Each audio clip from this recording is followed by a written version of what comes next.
Here is one of a series of talks by spiritual leader Lola McDowell Lee, spanning 2 decades from the early 70s through the 90s. Lola was a Zen Roshi, whose Rinzai lineage included Dr. Henry Platov and renowned Zen master Shigetsu Sasaki. Lola was a religious scholar as well as an ordained Christian minister.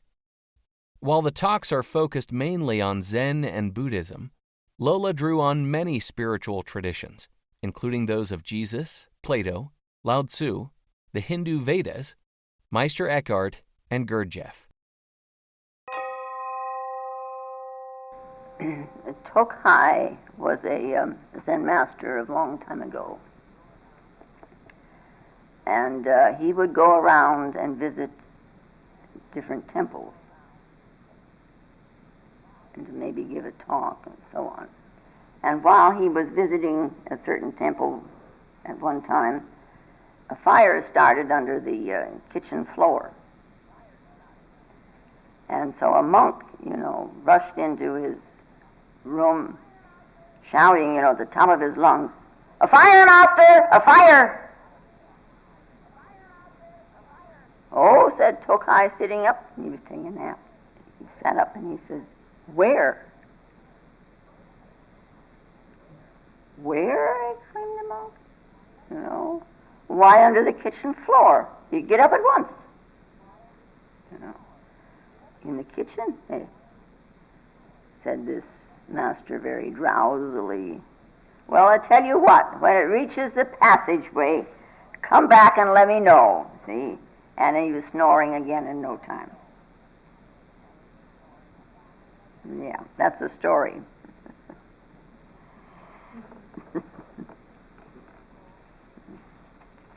Anyway, people who come out here, most of them have questions. Some people that come here come out of curiosity, and some of them can't get out of here fast enough. And some do ask about meditation, because I do mention it from time to time. And they want to know something about it. How does one sit, and how does it benefit one, and so on and so on. And maybe these people will practice for a while, and then again they have questions. How to realize the truth through meditation, maybe. And then they ask, how this, and how that, and why this, and why that, And comes the questions, and the questions, and the questions. So every once in a while I think, maybe I ought to ask a question. How are you missing?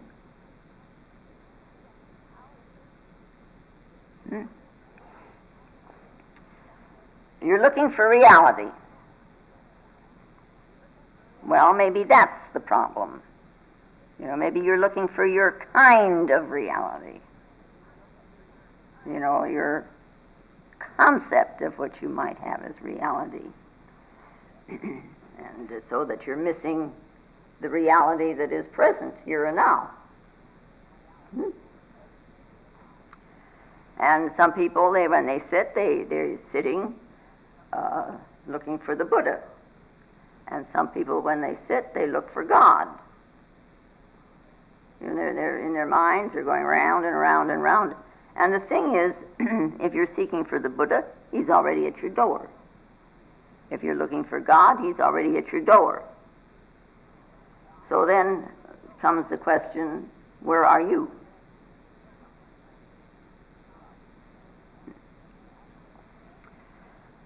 Well, off in the hinterlands with some personal problem?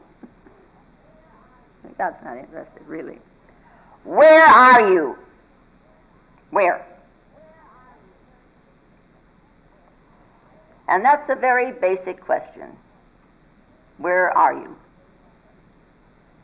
The 3 basic questions that are asked. Who are you? Where are you going? And where are you? That's Bodhidharma Zen, those 3 questions. So we must realize that God is not the problem. He's not playing hide and seek with you and staying out of the way.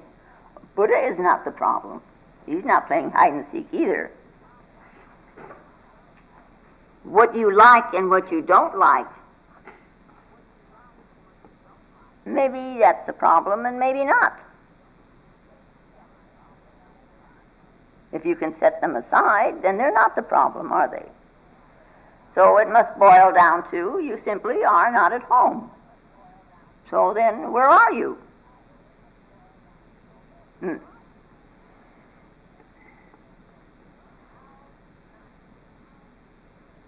How not to move away from yourself? How not to move away from this moment?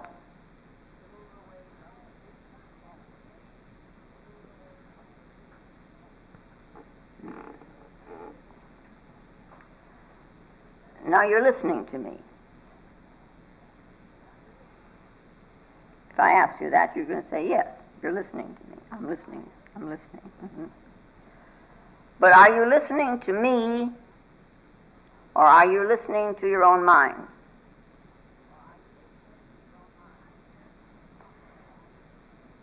I'm here and talking to you. You're there listening to me.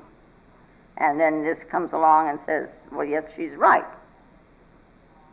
Or it may say, this voice in here, no, I don't agree with that. You know, this kind of a commentary, it's like a fog covering everything. You know,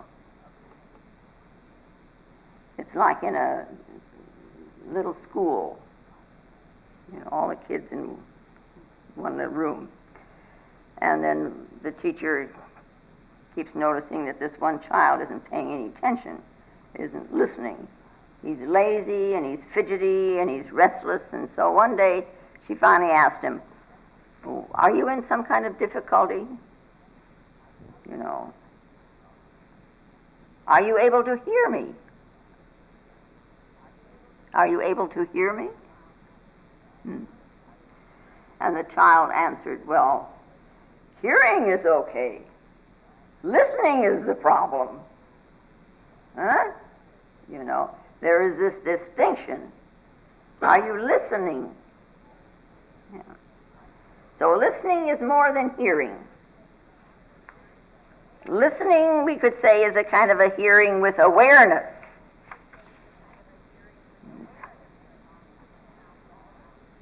You know, we're hearing all the time. There's sounds all around us.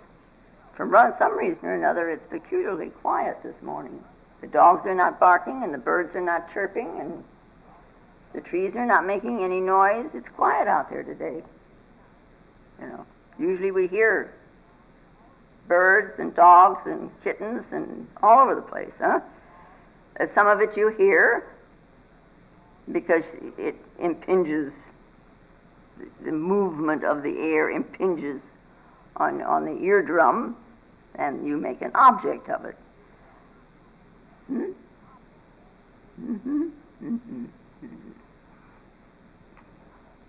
So you hear. To some of it you listen, and to some of it you don't. When I am talking, you hear some of it, and some of it you don't.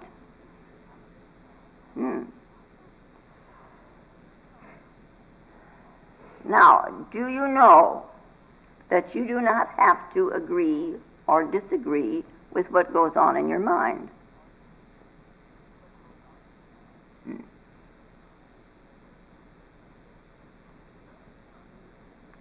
You listen.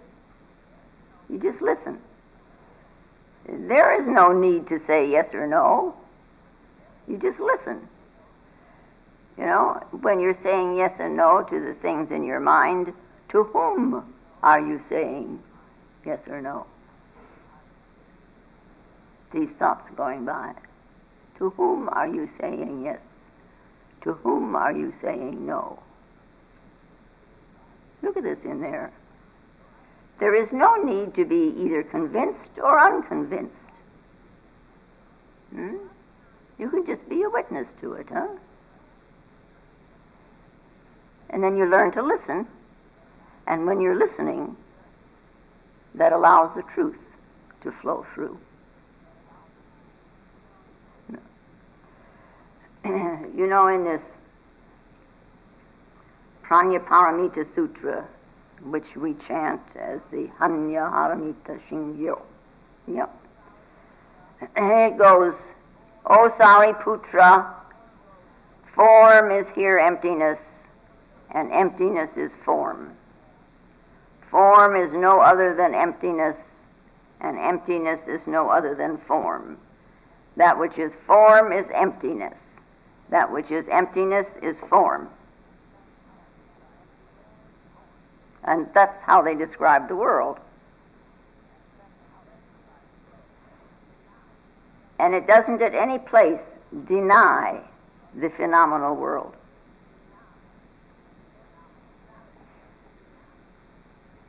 It rather gives this world, this phenomenal world, its rightful claim to birth and death. That's where it takes place, in the world of phenomena, huh? And in the world of being and non-being. But it never forgets that what we see here, what we see displayed, what we see performed, are passing shadows of something. We could say lies behind, and that's not quite correct. We could say lies within, and that maybe not is correct either. We could say lies, where is it? It's just something. And when that something is not grasped,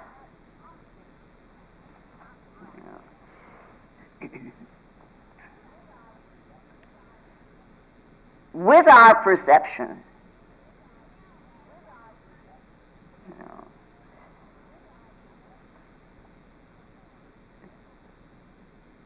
we're only seeing half the picture.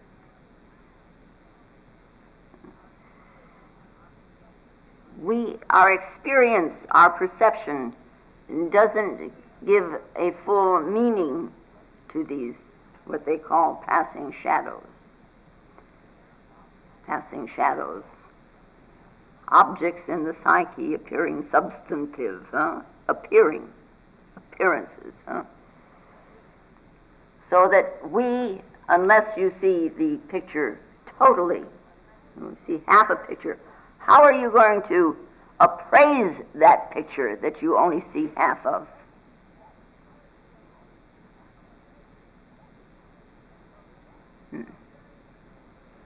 So the Zen people are very meticulous about distinguishing between two things, and they call them the attainable and the unattainable.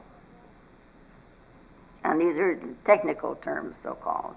Attainable and non-attainable, unattainable. Now, the attainable belongs to this world which we view dualistically. This we attain. And the unattainable belongs to the world that transcends this world, or lies behind, or lies within, or wherever it's here at the same time.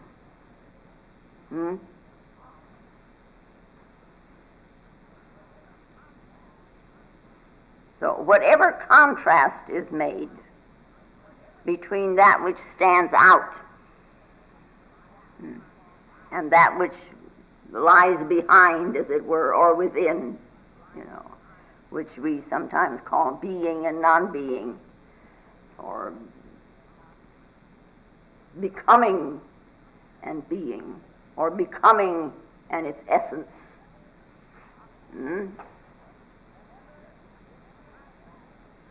Whenever this contrast is made, whenever any contrast is made, there is attainability.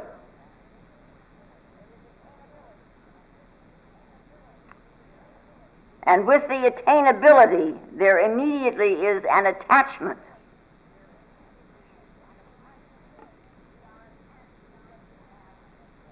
We are attached to what we have attained.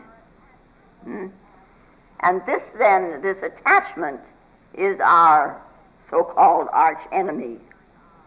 It is this attachment which denies us our enlightenment and our emancipation. Do you understand that? That which you see here as appearance is attainable. And that which you do not see right here at the same time is called unattainable. You do? You don't. Boy, do I see the blank faces. You know what they talk about in meditation, that not to have a goal, but that you can attain the unattainable. This you grasp with your thinking mind. You can think about it. You have attained it. You have garnered this bit of information. You have attained it. Like you attain a degree in something. You attain it. You look at that thing there and you call it a chair, and you have attained it. You have grasped it. It has become yours.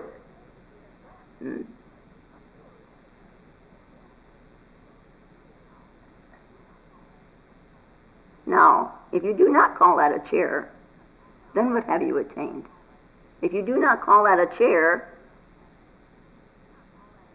it is unattainable. Does that help you any? No. Two little technical terms, attainable and unattainable.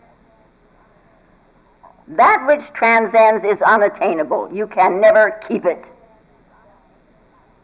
You don't add it to yourself like you do information.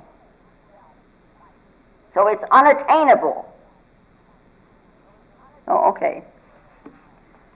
So anyway, so this Buddha now, long time ago, Shakyamuni, he says to Subhuti, this disciple, wherever there is a form of duality,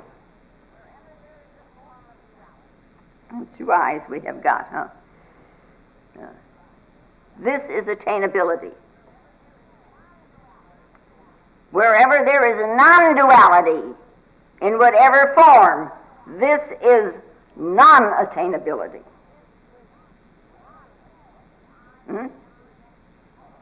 When the eye stands against form, that's what it does, stands against the form. Or when the mind stands against idea, there's duality, because this is, of course, subject and object.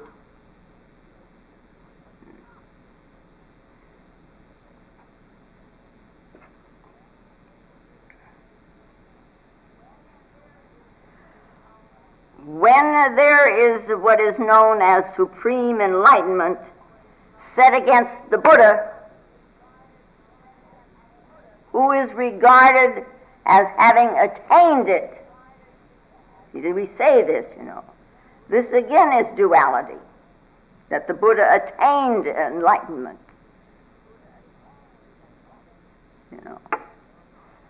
So then this sutra goes on to say, any teaching that is based on dualism is not correct. It belongs to the realm of attainables.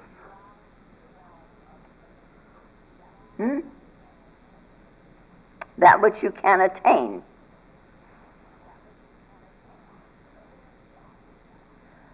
You look at yourself. If you go and look in a mirror, you see yourself. You see the image of yourself. You see your appearance. You see yourself as an object. This is attainable, isn't it? Yeah. What about that whole situation now that is unattainable? Well, look around inside of yourself. Where are you?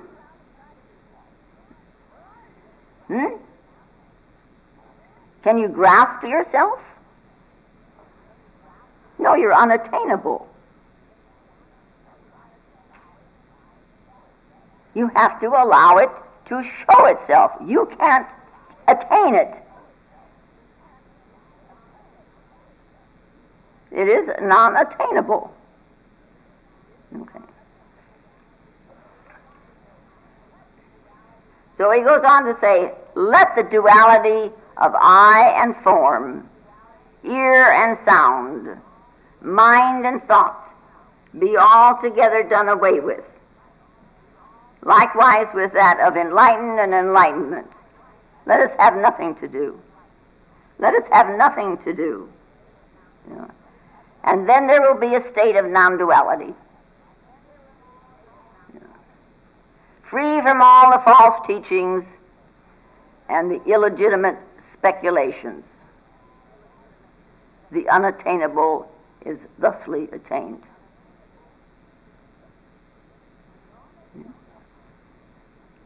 Don't make it up in your mind.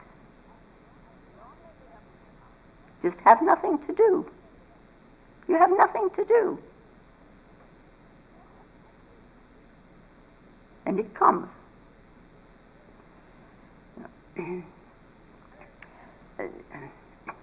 The third patriarch, Sosan, he wrote a poem, and it is called the Shinjin no Mei, or Unbelieving in Mind. Well, do you even believe that a mind exists? That there is mind? Big mind. Do you believe that a mind, the mind, exists?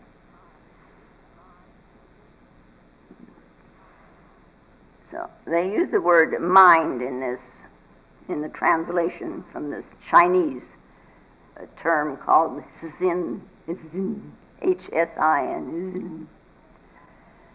And when they translated the Sanskrit, Buddhist Sanskrit, or the Hindu Sanskrit, Buddha's was translated into Chinese, they discovered that there were some terms that were not translatable and not satisfactorily. They didn't have corresponding terms. And it's the same way when translating the Sanskrit into English, So we have words like mind, as they would use it, heart, as they would use it, soul, as they would use it, and spirit, as they would use it. Now, all of these singly, and all of these inclusively, mind, written in a believing mind.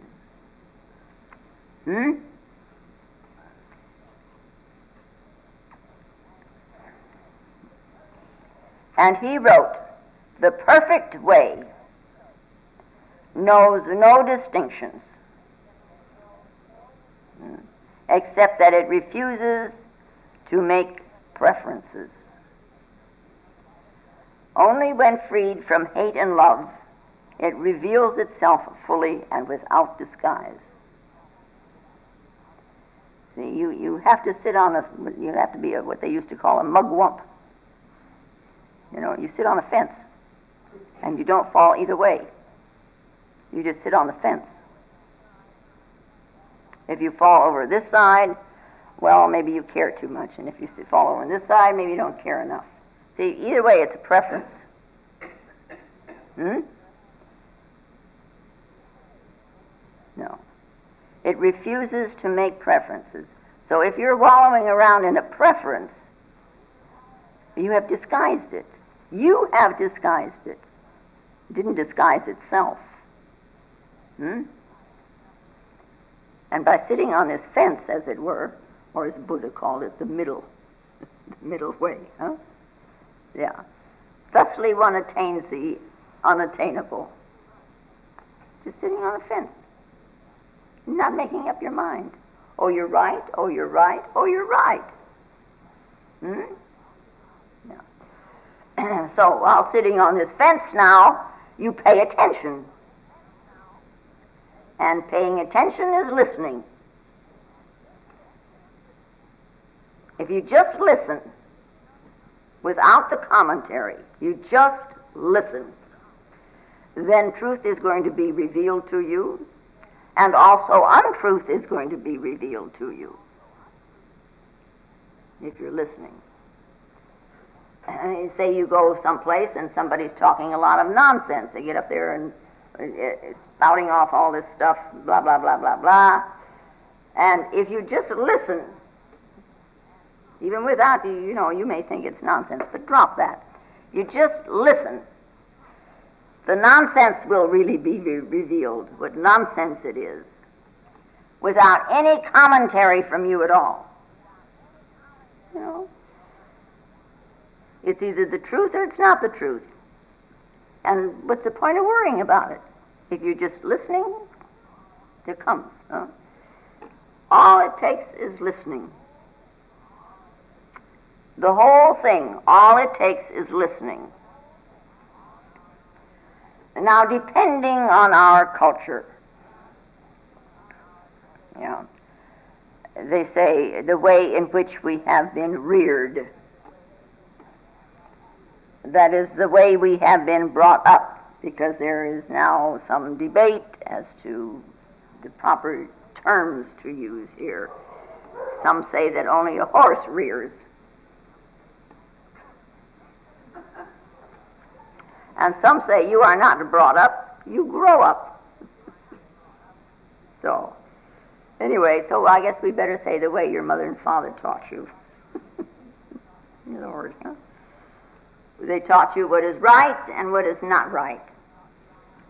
And they taught you what is right and what is not right from what their mothers and fathers taught them.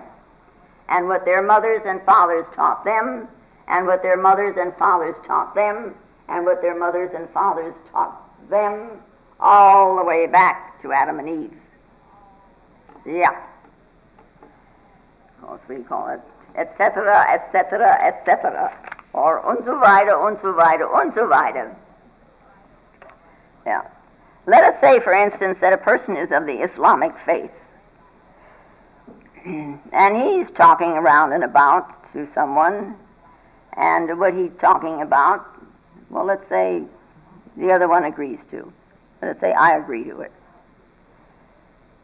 The reason I agree to it is because it coincides and agrees with my upbringing. Huh? See? So I say to myself, yes, this is right.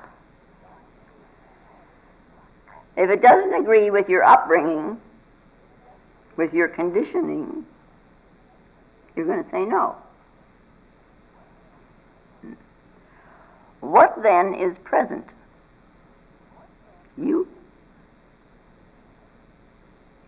The conditioning? Who is deciding all this? What is right and what is wrong? And remember, the upbringing that we have had is quite accidental, because it depends on where you were born,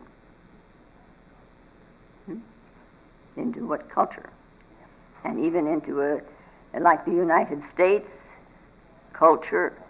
If you're born in the South, on the East Coast South, you will have one way of looking at things. If you're born in Vermont, you will have another way of looking at things. If you're born in California, California should be a nation by itself. They have a way of looking at things, and I think we'd throw Boulder in on that. That's more California than California.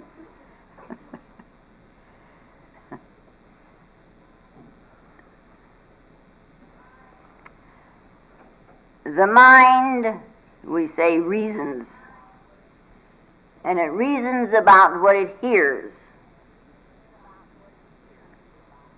And the reasoning that we do about it is based on our conditioning.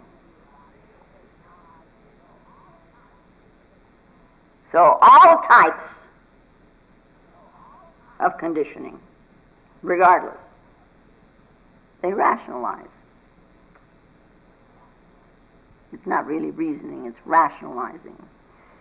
You know, it's like our monk. And years passed, and the years passed, and he became very aged. He actually attained the age of 100 years. So a reporter came to see him.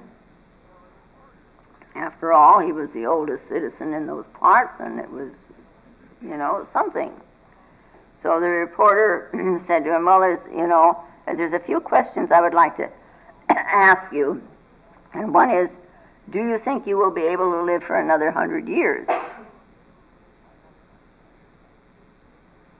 What would you answer? Well, this monk said right away, well, of course, I can live another 100 years. Because 100 years ago, I was not as strong as I am now. I was born just a little baby, and if a little baby, helpless and weak, terribly dependent, could survive for 100 years, why shouldn't I? I'm much stronger. See, this is rationalizing.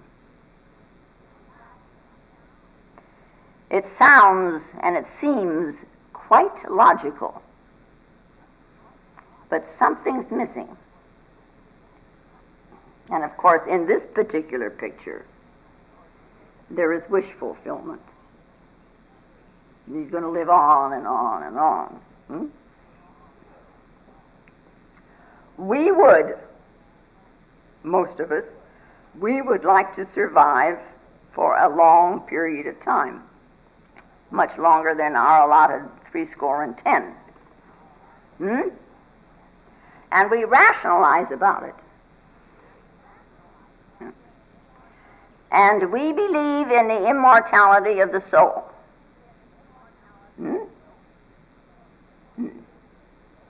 We don't know what the soul is, but surely it's immortal so that I can go on. We believe that it's going to live forever. You know, we've been brought up in a culture which says that the soul is eternal. So if someone says to you, the soul is eternal, you nod and say, yes. That's right. So, how do you know? Have you ever taken yourself to task with this thing? And get rid of all the conditioning. How do you know? Just set the conditioning aside.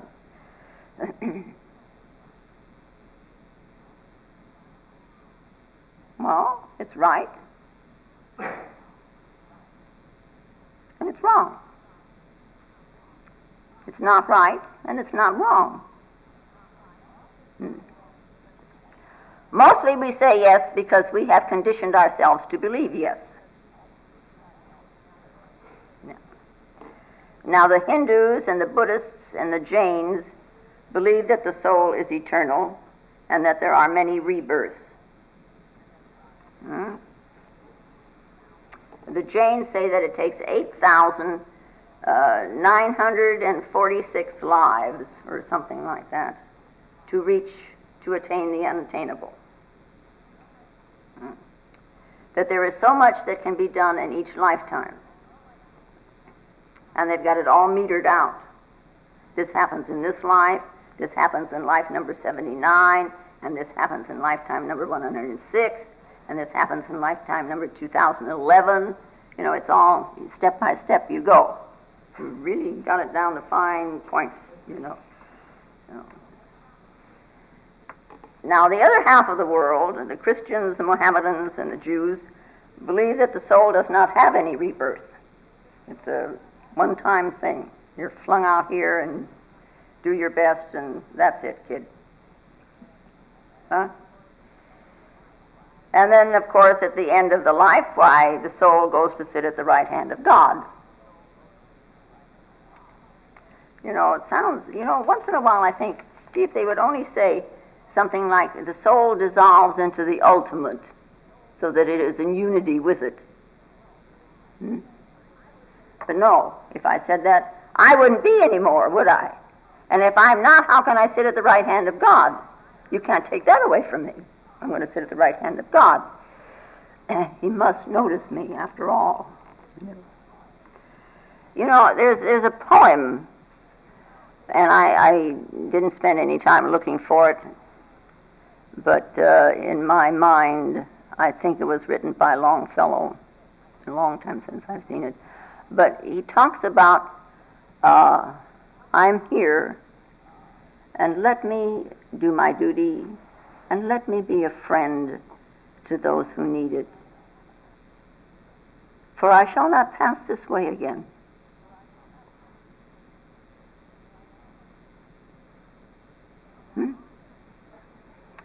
Well, on hearing it, people would say, well, he doesn't believe in reincarnation. He doesn't believe in a rebirth.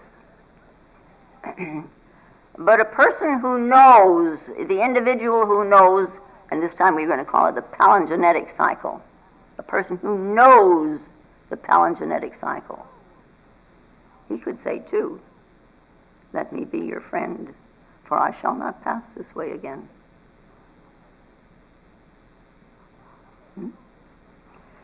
How come they can both say the same thing, believing two opposite points of view?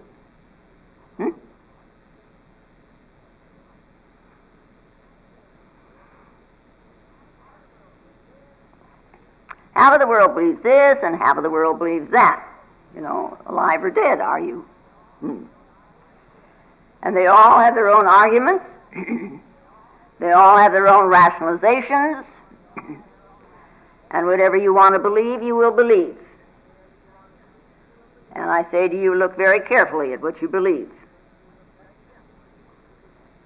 Much of what you believe is just simply your conditioning, and you're rationalizing about your conditioning. And it adds nothing to your stature, your character as it is. There is a book that was written quite a number of years ago, I think in the 50s, and it is this Wendell Johnson book, People in Quandaries, and it does point out conditioning very well. You know, with every belief that we hold, and it's interesting how many beliefs we have that we don't know we have. Remember that under every belief of good and kind and blah, blah, blah, blah, blah, there is like a thorn underneath the rose. And that thorn underneath the rose, of course, is your desire. You know, it's your desire and not your reasoning. That's what's got us by the scruff of the neck. You know pretty well where your beliefs come from. Where'd the desire come from? What does that desire represent? So this is all what we've got to deal with, of the contents of the psyche. But now listening is a different story. Just listening has a very different quality to it. When you listen, just listening, you cannot be a Mohammedan. You cannot be a Jain. You cannot be a Christian. And you cannot be a Jew. Just listening. When you just listen, you cannot be a theist, or a deist, or an atheist. You know, believing that God is in the universe that he created, or that he resides outside of the universe that he created, or there is no God at all. theist, deist, and atheist.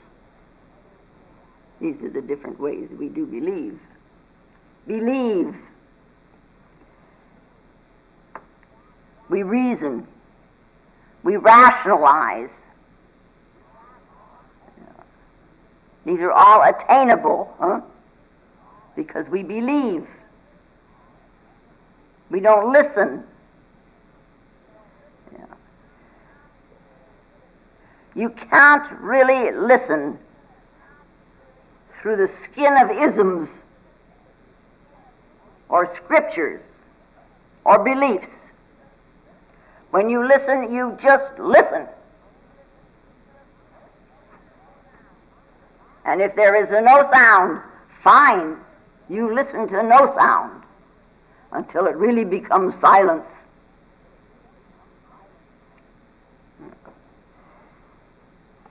You put everything to the side and listen.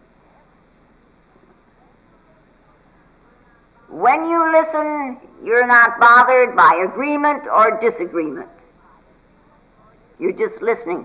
And you know what comes out of that? There comes a kind of a rapport. You're listening, and there's a kind of a unity that begins. And finally, a real unity happens.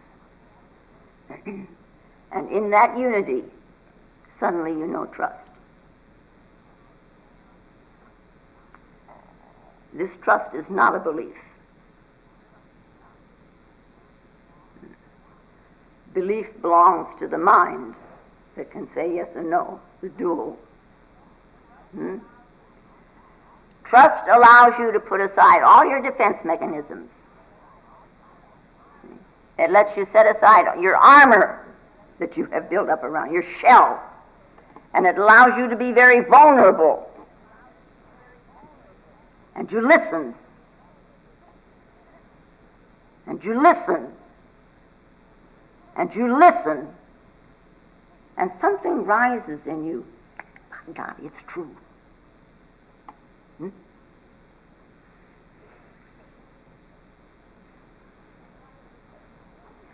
It can happen because truth resides within you, in you. Truth is part of you. You, the witness. Truth is part of you.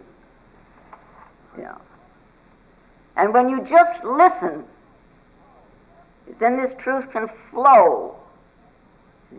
It's like water, and it's flowing and it finds this rock and there's a hole in the rock. And the water goes into the hole in the rock. And the water just fits the hole in the rock. Isn't it amazing? Yeah. And everything flows in this pattern. And all of chaos becomes a cosmos. Cosmos means order. Out of the chaos comes order. And when it flows, and it is allowed to flow as it should, then everything fits, like the water in the hole. Everything fits. So listen.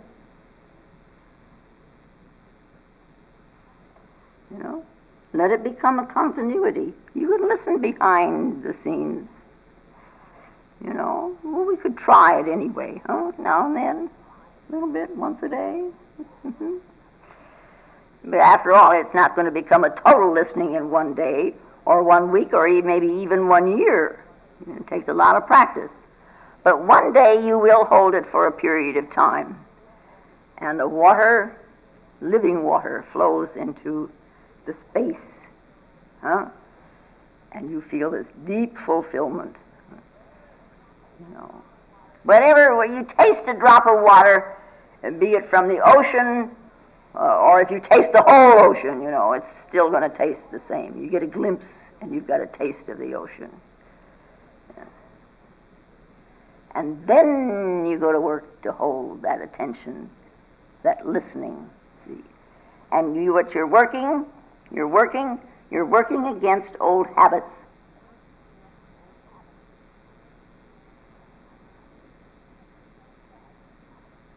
good, nothing bad, just habits.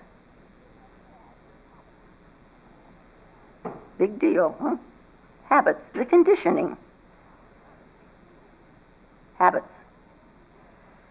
Yeah. On an airplane, going from New York to Los Angeles, let us say, it's way up there in the sky, and there's this kid on the plane, and he's creating a disturbance. He's a nuisance. He's not like this one. This is nice and quiet. But this kid was a nuisance, and he's running from one end of the airplane to the other end of the airplane. And here comes the stewardess with a tray of cold drinks, and right into her he runs, and of course everything's in a mess. Ice and water all over the place, and this time nothing fits. So the mother of this child is very exasperated, and she says to him, "Now you listen. I have told you many times, sit down and be quiet or go outside and play."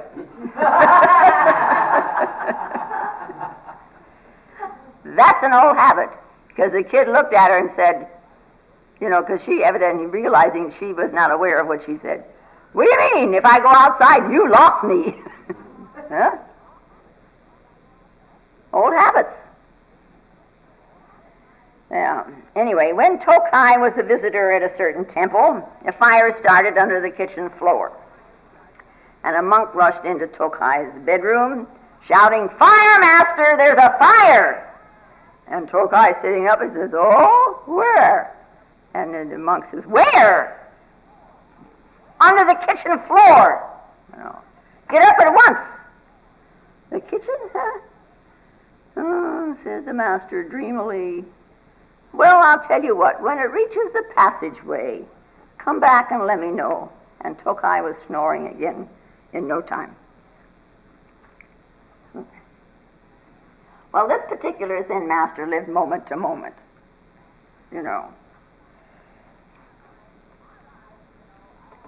Our lives, are like a rainbow. It's a nice way to look at it, huh? It's a rainbow. You got all the colors in it.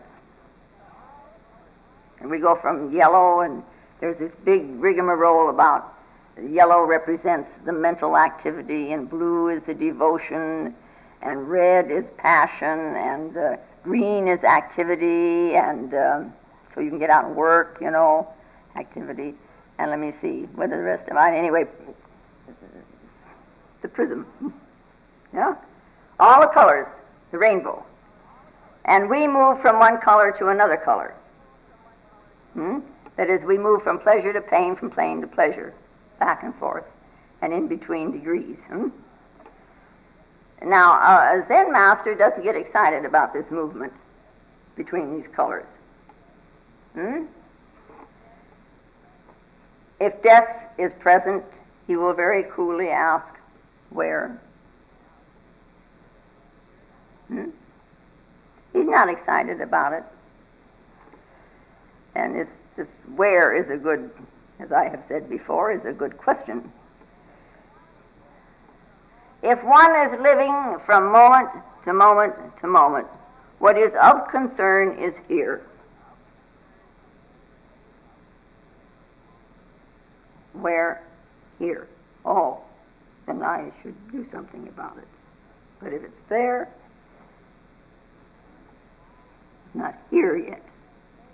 It's not concerned with there, and it's not concerned with then. It's concerned with now. See? Now here is his reality. Then and there are appearances. See? So, out of this here, where he can't rehearse all his actions, then it's this moment actions. This moment actions. It's spontaneous this moment.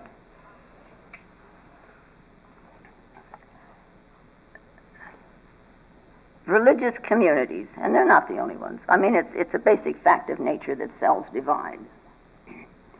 Religious communities, we could say, are like a cell, and they divide. Christianity has divided something like 300 times. The Jain sect in India, twice.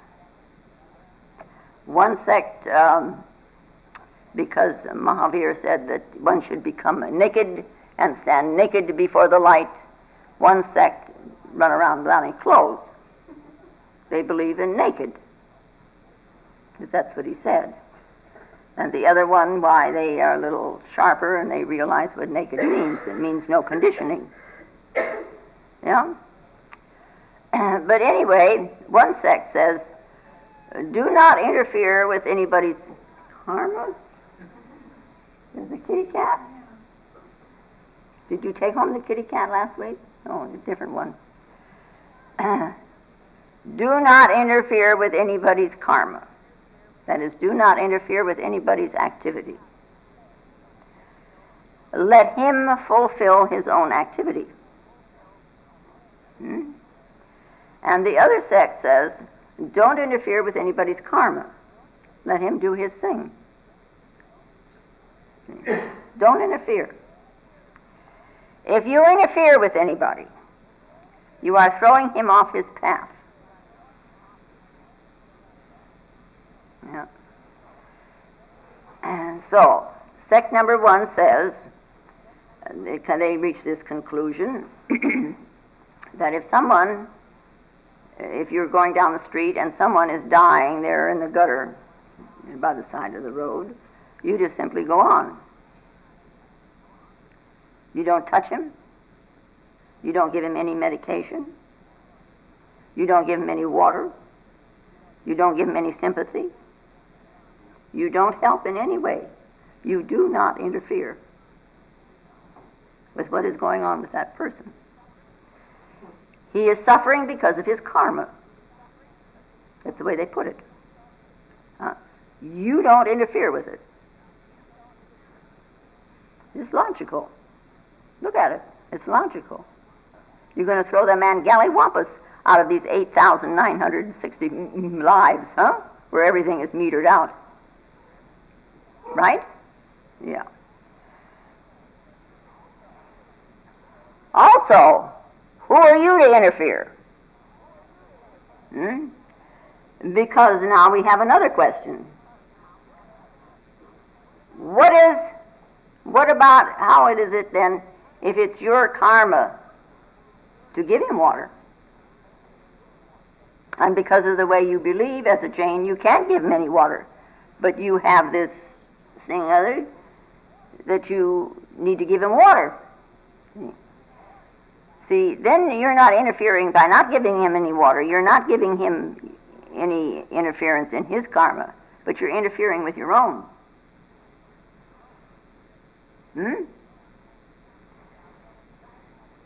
Now, if you have a desire to help, what should you do? It's a big problem to those people because of what they believe. Yeah. You know, there's a story that there was a murderer, and he came to a crossroad. He's chasing this person. He was going to murder him. And he came to a crossroads, and one road went north and one road went south, and here he is, and all he sees there is a monk sitting there meditation, you know. And he had already injured the person that he was trying to murder, but the injured man had escaped. Now at this crossroads, he sees this monk and he's puzzled. Which way did his victim go? So he asks the monk, have you seen a man pass by here that was injured, probably bleeding? If you did see such a man, which direction did he take? How would you answer? What should this monk do? We'll put it that way and not put it on your shoulders. If he tells the truth and says, well, the injured man went north, he becomes accessory to a murder. Doesn't he? Yeah. If he says south, he's telling a lie. And the second sect of the Jains, this is the biggest sin that there is. Telling a lie. In the first sect, the biggest sin is violence. So, should he tell the truth and allow the murder? Or should he, according to his own conditioning and beliefs, and so on and so on. Should he become a liar and stop it? What should he do?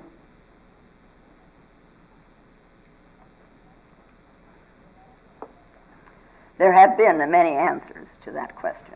I mean, many answers. You know,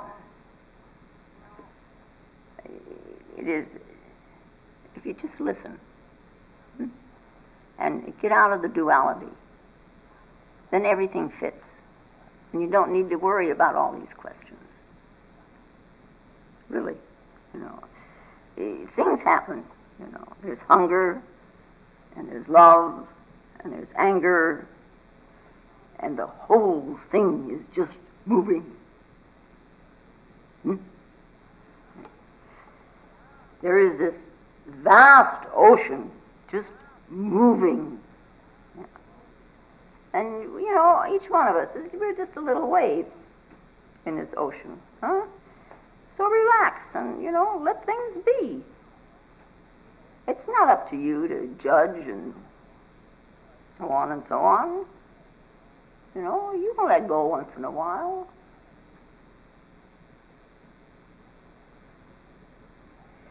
If you can really let go,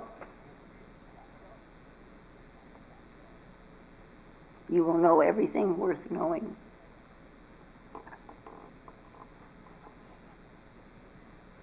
But you got to sit on the fence and listen. And if you don't know how to let go, there's only one other thing to do, and that's practice. Yeah.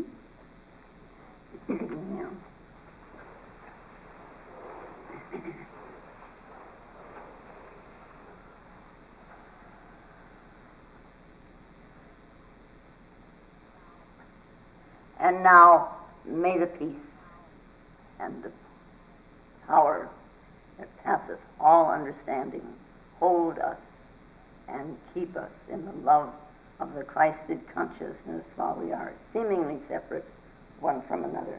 And I do thank you very much. If you find Lola's talks valuable, more will be posted in weeks to come.